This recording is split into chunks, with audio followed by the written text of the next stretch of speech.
Nkuko vyemezwa na Rora Rugero arongoye ikinyamakuru Jimbere ngo rubuga bise Podika ngo ruzofasha urwaruka rw'u Burundi kumenyekanisha ibikorerwa mu Burundi mu makungu cane mu vyo gutanga amakuru.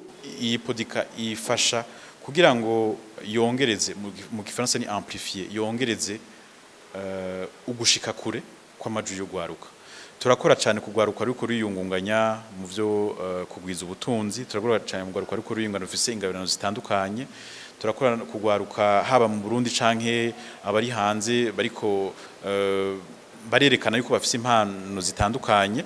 Tuzobandanya tubikora gusa iyi place iyi ntuze kino kibanza Podika kizofasha kugira ngo abantu bashobore kumenyekana gusumba kwerekana ivyo ariko bakora kuruha ijwi n'ijambo n'ikibanza kugira ngo bashobore kwerekana impano zabo bongere kandi bashobore kurondera abashobora kubafasha kubafata mu mugongo canke bagura ivyo bariko barakora.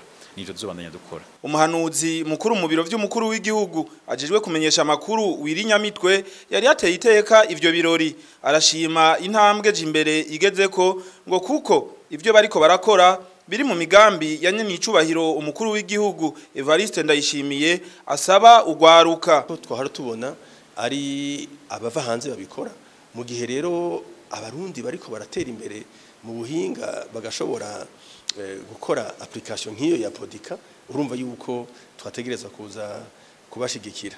Hanyuma tutibagiye ko batanga akazi, tutibagiye ko bari muri ya ntumbero ya nyenicubahiro umukuru w'igihugu ko umunwa wose ronka icyo ufungura umufuko wose ukaronka ifaranga.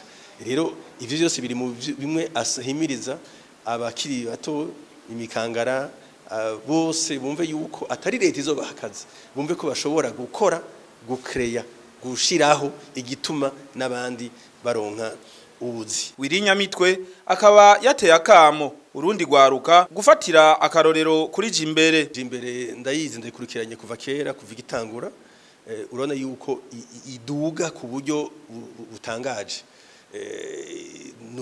Nukubwira abantu yuko iyo ufise indoto nukuyishira mu ngiro akagumye bagumako. Ndazi neza ko Jimbere yaciye mu ngorane nyinshi, Jimbere byarayigoye kugira ngo ushikaha bayimuka bakorera hari yabagerageza, ndazi ko bitari byoroshe.